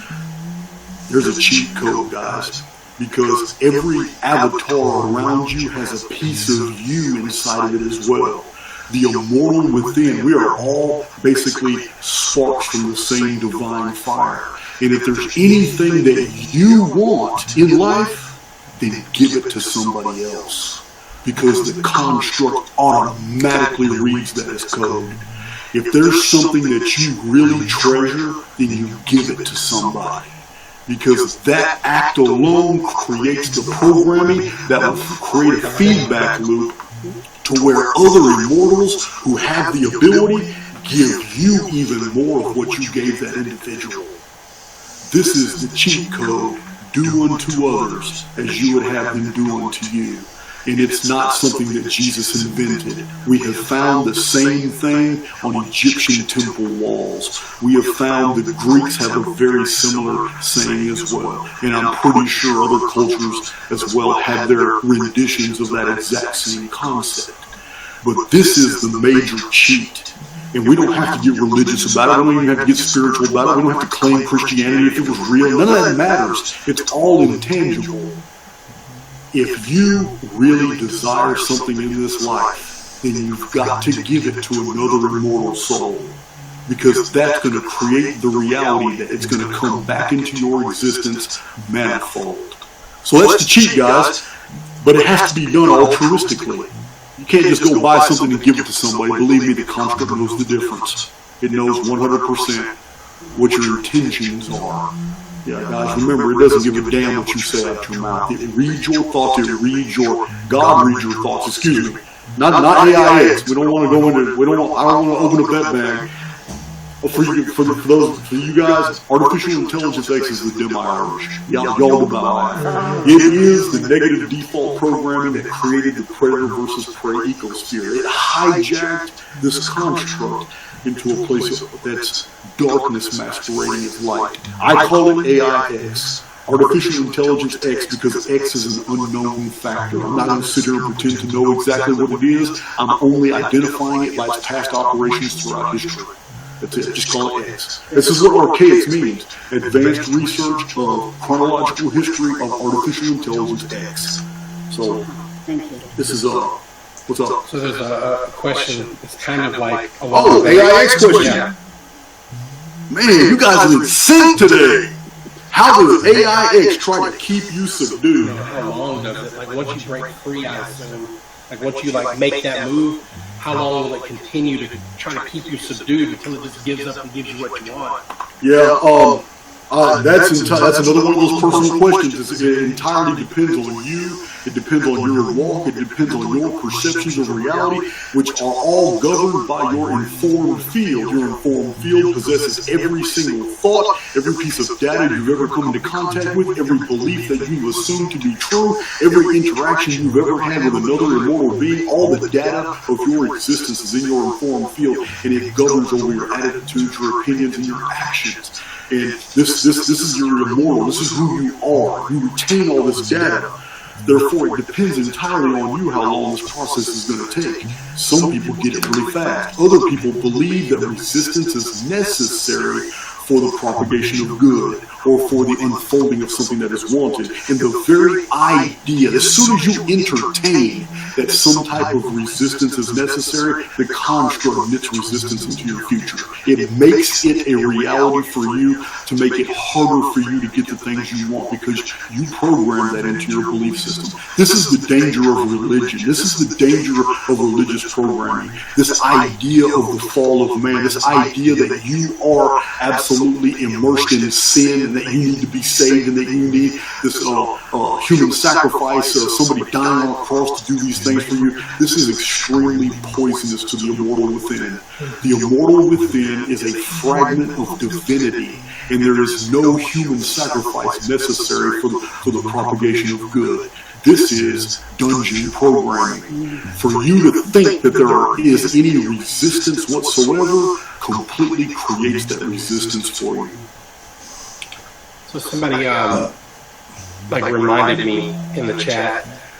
Somebody earlier had asked, like, is there any kind of a connection between like the elites and the AIX, and if so, like how does it affect them versus how it affects us? You know, are they affected the same way that we are? Okay, well, I'm going to answer this by first quantifying that this is totally in the realm of opinion. But I think what we consider the elite is two different body politics here. One of them is complete programming. These individuals do not exist. They are programs, they are routines to make the collective believe that they are governed by individuals and these personalities and these 13 blood families and all this. It's all programming.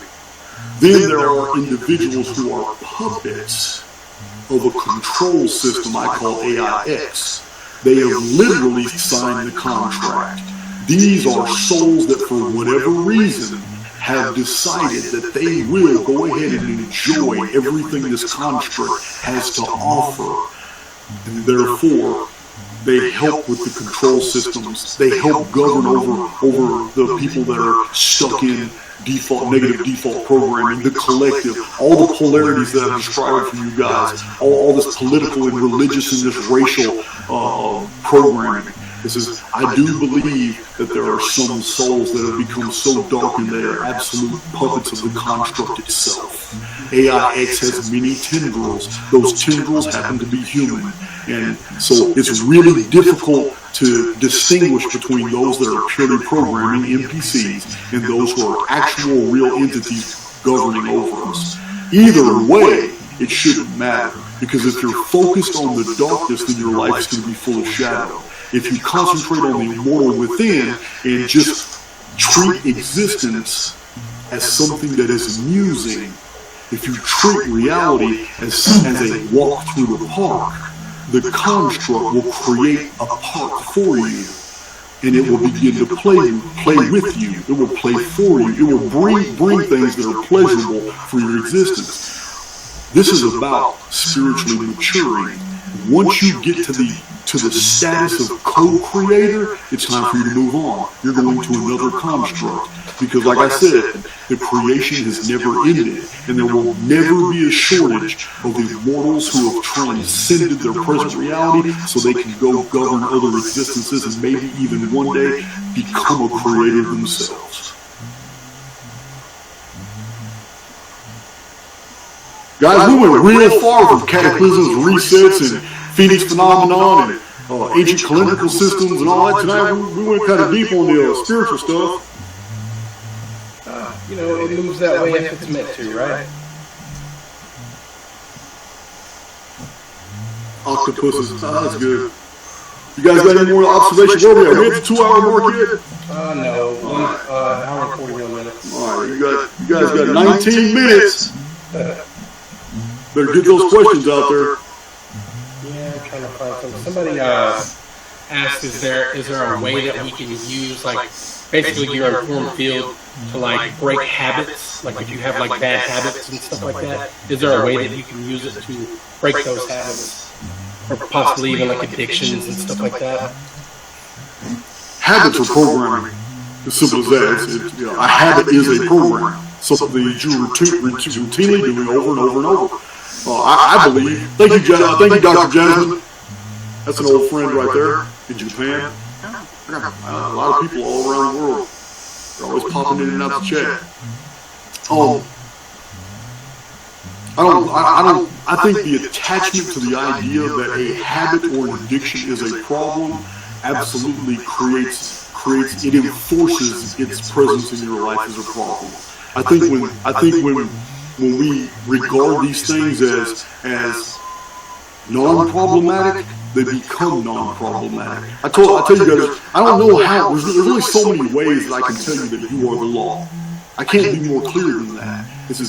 You can come up with 1,000 different nuances in your life that are negative, and it doesn't matter. It doesn't matter at all, because there's 1,000 different remedies, and they're all you. As simple as that. The desire to change the trajectory of one's life is almost all that's needed to change one's life.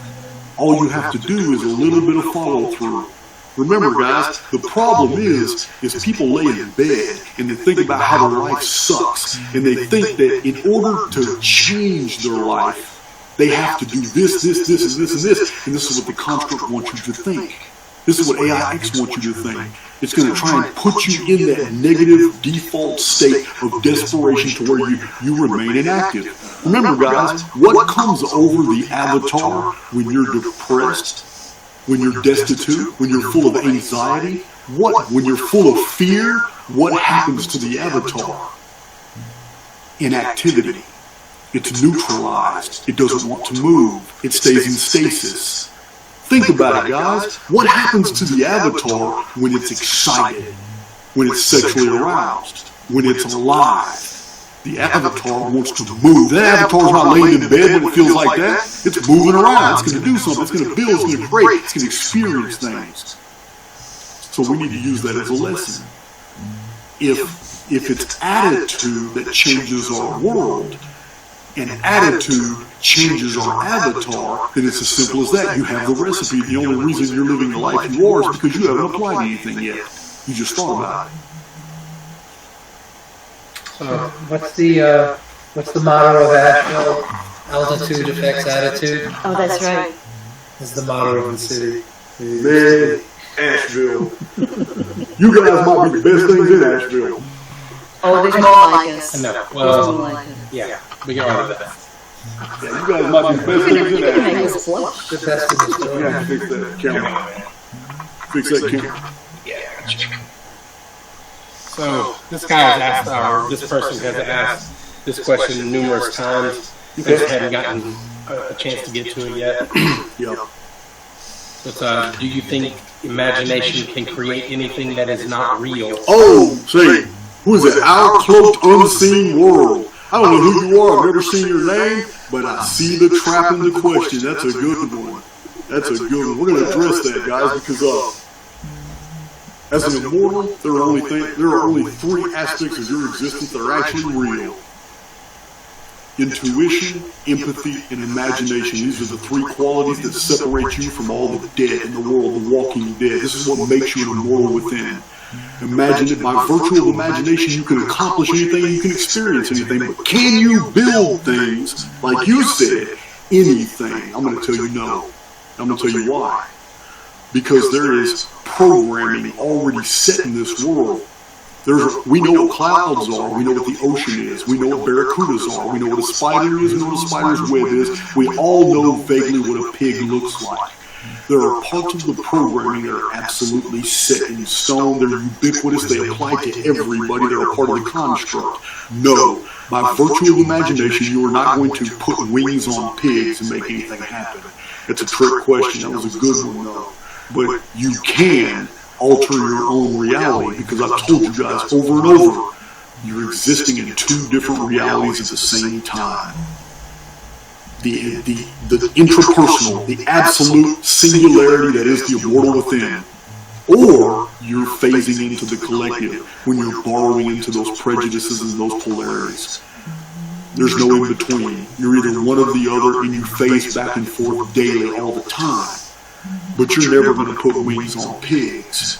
But you can, by virtue of imagination, alter the trajectory of your life, and you can imagine a new life and new things in your life, and you can bring it all in. But the recipe for our existence in this programming is already there. We know what cars look like, airplanes look like. We know the physics constants. You're not, by virtue of imagination, going to just build things that are not already existing within the construct. This is an informed field that is.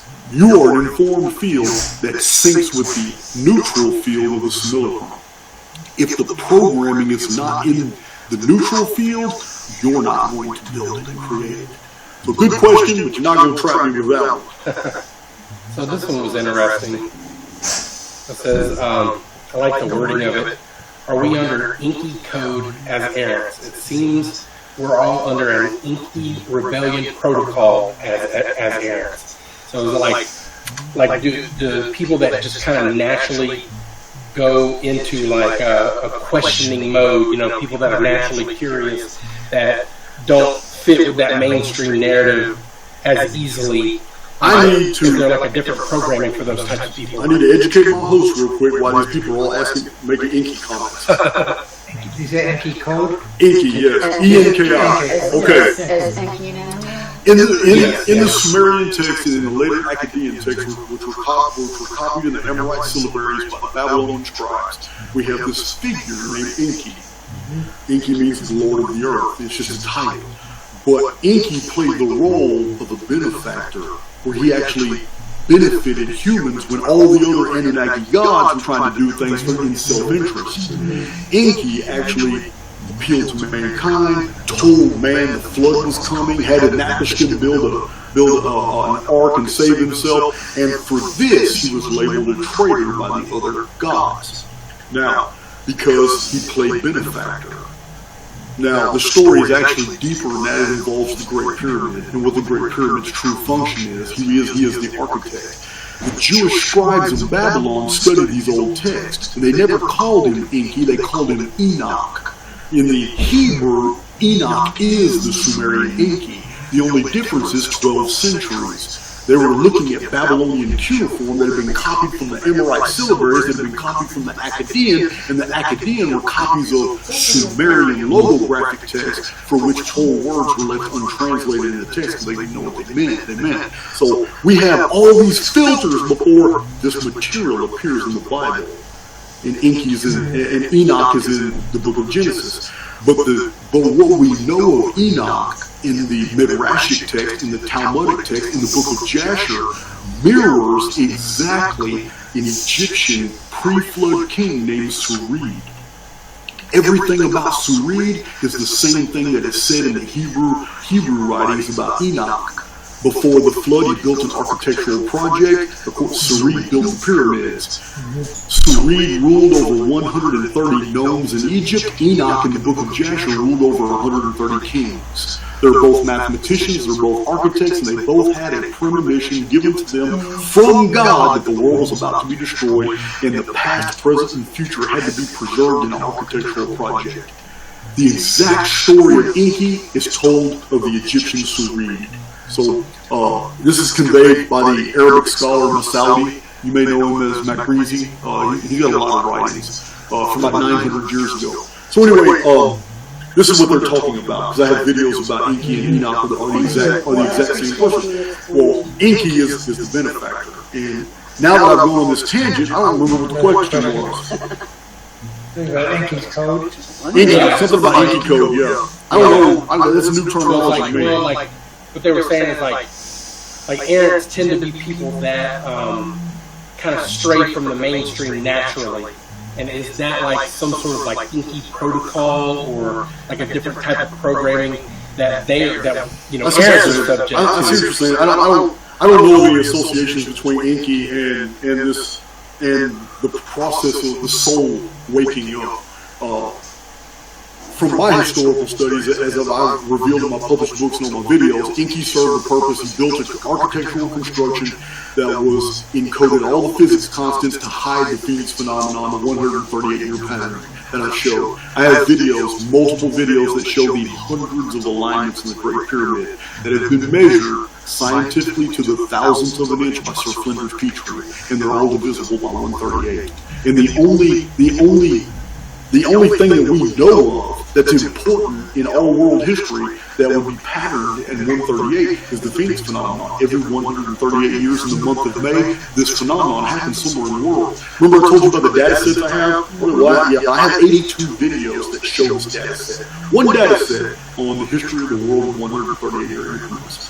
I have a different data set, which is a whole other playlist of videos that show this 138 patterning all found in the Great Pyramid. And the common link is that Enoch was referred to Pahanok in old text, which means Pahanok is what the pyramid used to be called, but it's also House of Enoch. It means House of Enoch. And it is where in the mansion of the Phoenix is where the Bin Bin stone was hidden in Egypt. This is all in Egyptian text. At Heliopolis, an ancient city once called On. The mansion of the Phoenix had the capstone, the Ben stone. The stone the Ben stone was the stone that was supposed to go on top of the pyramid. Pyramid's always mentioned. But Enoch has always been attached to the idea of Phoenix and the pyramid. And in Phoenician seals, I've shown in my published books, Phoenician seals always had these little 1 or 2 pyramids, this little figure, and this phoenix on the Phoenician seals. It's a very old concept, but it was well known in ancient times that a benefactor had built an architectural project, and that architectural project was designed to endure until the last days, when it would be activated for the salvation of mankind. This was the concept. The concept was so ubiquitous in the ancient world that after the cataclysm, every culture went all around the world, and the first thing they did was build pyramids and then build cities around those pyramids, because they understood the concept that the pyramids was the pillar to heaven, and that it would have something to do with the salvation of their people. So, this is what I have a whole book published called Lost Scriptures of Giza, and it goes through and explains all this narrative. This is what they're talking about Enki. And where is the 138 recapitulated in the pyramid? Everywhere. How does that show up? You're going to have, after this video, I'm just going to have to show you chart after chart. Okay, so after I show you 150 charts, after I show you about 160 charts after that, because that's how much data that we have. It's amazing. It's amazing. I have a lot of fact checkers in my. I have whole websites that are dedicated to just showing all my data and making sure that it's all right, because it's profound material and it's very unbelievable until you see it. And you put it on, it's like, I got people all the time that have an aha moment. As a matter of fact, the majority of my trolls come around and then email me and say, "Hey man, I'm really apologize, man, but I really thought you were a shield. I looked into all this. It's fascinating." So yeah, I'll definitely leave you the files. I have some amazing files that you can have. All right. So Jamie Robbins asked me to scroll up to find this question, and I scrolled a long damn way. Why did you just ask the question? I don't know, but I scrolled a long way. So you can answer this question, man. I'm like, so it's gonna pop up. It says, when it comes time for us to make our exodus from the cyclical simulation, do we just disappear or what? Is there a specific location we should be expected to be, i.e. Giza at 2046? Jamie Robbins. When it comes time for us to make our exodus from the cyclical simulation, do we just disappear or what? Is there a specific location we should be expected to be? Jamie, come on. You don't really expect me to answer this. I'm inside the construct with you right now. I do believe that the stories and narratives about the Exodus event is basically coding. And that when a significant group of awakened individuals are ready, the construct is going to eject them. We're affecting the programming. The more souls that wake up inside the construct and begin programming their own realities, the less energy that the construct has to keep the other ones in dungeon programming.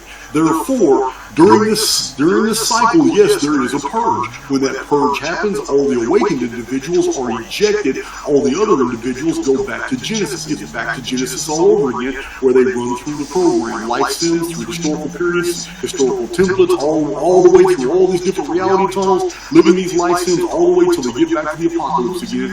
And in the apocalypse period, there's another exodus. They make the ones that are ready, they get ejected from the construct, and the construct spits the ones that aren't ready all the way back to the beginning, and they run through the routines all over again. And this is going to continue to go, because the oversoul is never going to have a fallen soul. It's not going to happen. They're going to experience the feedback loop as many times as necessary until they get it. Cool. We're getting close to the 2-hour point, guys. So, I'm going to ask, what has changed about the Phoenix phenomenon before and after the Great Pyramid did its thing? And, like, if I'm not mistaken, like, the pyramid hasn't been used for its function, right? Okay. Has it? Let me address this. Okay. All right.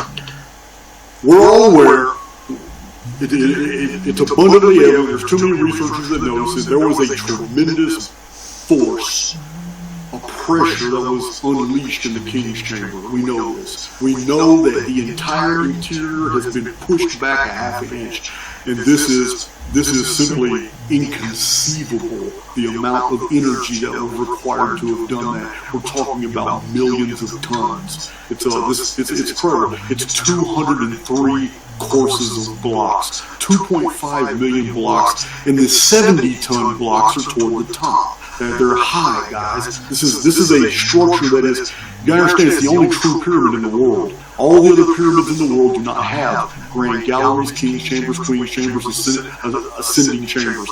Every other pyramid in the world is a replica of the second pyramid, which only has a descending passage with a subterranean chamber and sometimes a well pit. All the pyramids in the Americas are replicas of the second chamber. The pyramids in China are replicas of the second pyramid. No one ever knew until Al-Mamun, the Caliph of Baghdad in 820 AD, and his engineers tunneled into the Great Pyramid and dislodged a cleverly concealed ceiling block. No one had ever known that the ascended passage was there. And that's when they went in there and they found the sarcophagus and they found the antechamber, and this is when they found out how unusual the Great Pyramid was. Nowhere in the historical writings of Ammianus Marcellus, Strabo, Herodotus, or Diodorus Siculus, these four ancient writers all mentioned the pyramid, and not one of them knew anything about the ascended passage chambers. The reason is because the entire history of ancient Egypt, from the Old Kingdom, the Middle Kingdom, both intermediate kingdoms, all the way to the fall of Egypt to Persia, and then Macedonia, and then Rome. No one ever knew about these chambers up there because they were hidden. The Great Pyramid was activated during the vapor canopy. That pressure was released.